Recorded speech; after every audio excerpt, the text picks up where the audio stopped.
Hello बच्चों, तो अब एक और प्रश्नावली है लास्ट प्रायिकता कक्षा 10 गणित अध्याय 14।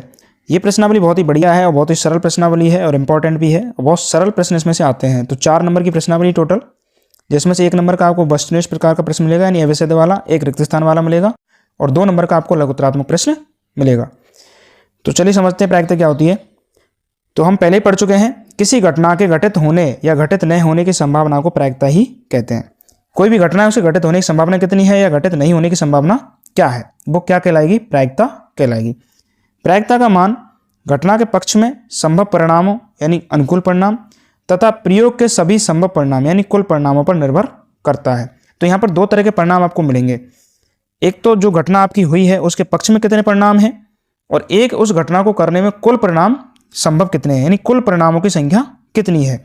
तो प्रायिकता निकाली जाती है घटना के अनुकूल परिणाम और बटे कुल संभव परिणाम यानी अनुकूल घटना या कुल परिणाम। ठीक है, अनुकूल घटना बटे कुल घटना भी लिख सकते हैं डायरेक्टली इसका फॉर्मूला। तो प्रायिकता का जो सूत्र है वो ये बनता है, घटना के अनुकूल परिणाम कितने हैं और कुल परिणाम कितने हैं यानी अनुकूल परिणाम बटे कुल परिणाम। प्रायिकता का मान कभी भी ऋणात्मक या 1 से बड़ा नहीं होता है। तो प्रायिकता का मान हमेशा ही 0 और 1 के बीच में रहेगा, कभी भी माइनस में नहीं जाएगा और कभी भी 1 से बड़ा भी नहीं होगा। तो प्रायिकता का मान ये है परिसर कि P ऑफ A यानी घटना E के घटित होने की प्रायिकता लेस देन एंड इक्वल 1 यानी 1 से छोटी और 1 के बराबर और 0 से बड़ी और 0 के बराबर। इसको इस तरह से बोला जाएगा कि प्रायिकता का मान 0 या 0 के बराबर या 1 या 1 से कम होता है। ठीक है, और 0 से बड़ा होता है और 1 से छोटा होता है। ठीक है, प्रायिकता की जो सीमा है वो यही है, सेम परिसर भी यही है, सीमा भी यही है, यानी प्रायिकता का मान 1 से बड़ा नहीं जाएगा और 0 से कम नहीं होगा, हमेशा 0 और 1 के बराबर आ सकता है और या फिर इन दोनों के बीच में ही रहेगा। किसी घटना की प्रायिकता को भिन्न दशमलव या प्रतिशत के रूप में व्यक्त किया जा सकता है। तो किसी भी घटना की प्रायिकता लिखते हैं तो उसको परसेंटेज भी लिख सकते हो 5%, या फिर उसको दशमलव में व्यक्त कर सकते हो 0.5 या बटे में भी लिख सकते हो 1/2, कुछ भी। ठीक है, एक निश्चित घटना की प्रायिकता होती है 1 और एक असंभव घटना की प्रायिकता होती है 0।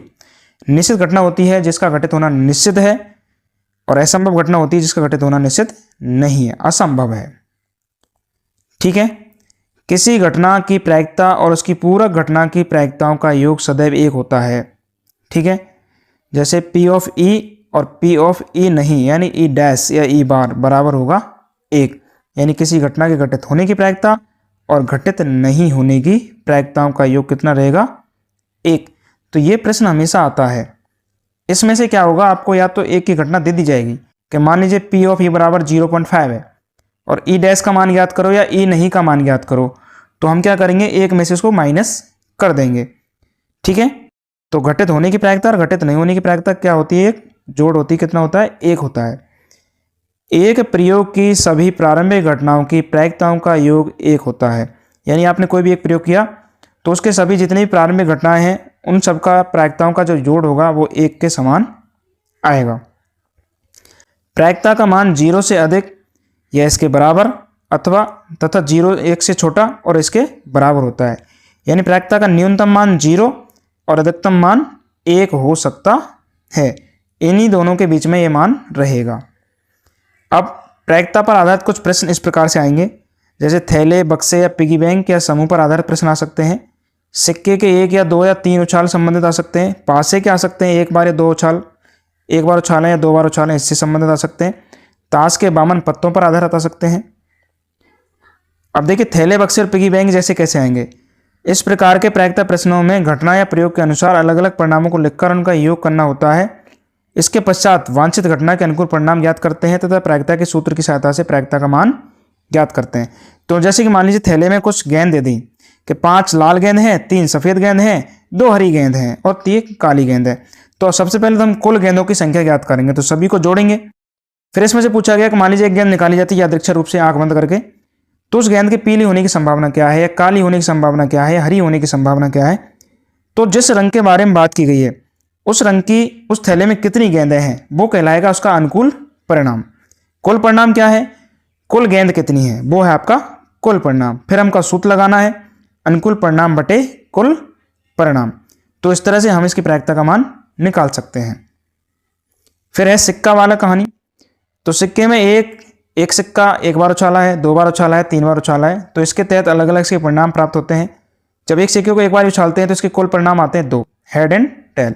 ठीक है, अगर एक सिक्के को 2 बार उछालें या 2 सिक्कों को एक बार उछालें, परिणाम 4 प्राप्त होंगे। ठीक है, 2 गुना 2 बराबर 4 कुल परिणाम।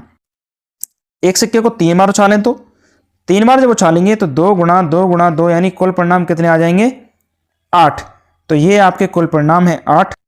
अब इनमें से कोई भी प्रश्न आपसे पूछा जाता है कि भाई लगातार चेतानी चाहिए, एक बार चेतानी चाहिए, पिटानी चाहिए, एच आना चाहिए, टी आना चाहिए, तो उसके अनुकूल परिणाम कितने हैं, वो उसके अनुकूल परिणाम कहलाएंगे, यानी उसके पक्ष में कितने आ रहे हैं, तो वो उसके अनुकूल परिणाम होंगे। और बाकी कुल परिणाम तो हमेशा यही रहते हैं। ठीक है, अब बात करते हैं पासे की। तो जब पासे को एक बार फेंका जाता है तो इस पर कुल परिणाम कितने आएंगे, अधिकतम 6। तो कुल परिणाम की संख्या कितनी आ जाएगी, 6। लेकिन अगर पासे को 2 बार उछाल दिया जाए तो यही पासों के परिणाम बन जाते हैं 6 गुणा 6 यानी कि 36। तो कुल परिणाम एक साथ कितने बदल गए, 36 हो गए। ठीक है, ताश की गड्डी की बात कर लेते हैं। तो ताश की गड्डी में कुल कितने पत्ते होते हैं, 52। जब तक आपको अन्यथा नहीं बोला जाता है तब तक आपको कुल परिणाम 52 ही रखने हैं। अब 52 पत्तों में क्या क्या चीज़ होती है, 26 तो लाल होते हैं और 26 ही काले होते हैं।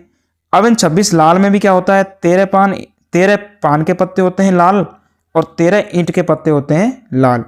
इसी प्रकार काले पत्तों में भी सेम 13 हुक्म के पत्ते होंगे और 13 चिड़ी के पत्ते होंगे।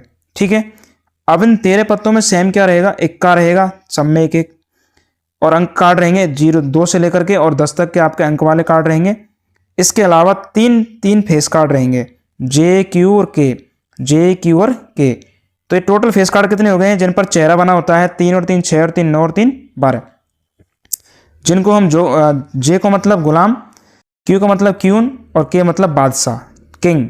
तो ये 3 फेस कार्ड होते हैं प्रत्येक प्रकार के। तो जिसमें अगर कलर की बात करें, देखो 3 और 3 6 कलर, 6 हो गए लाल कलर के और 6 ही हो गए काले कलर के।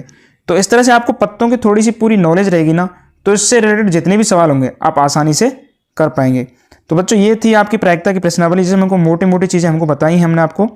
अब इसके एग्जाम्पल्स के लिए आपको वेट करना पड़ेगा थोड़ा सा, और आप हमारे चैनल को सब्सक्राइब करें, जिससे कि आपको हमारा जो वीडियो है एग्जाम्पल प्लस महत्वपूर्ण प्रश्नों का, वो सबसे पहले आपके पास पहुंचे। तो आप हमारे चैनल को सब्सक्राइब करें, कमेंट्स करें, लाइक करें। ओके, तो मिलते हैं अगले वीडियो में एग्जाम्पल के साथ में प्लस महत्वपूर्ण प्रश्नों के साथ में।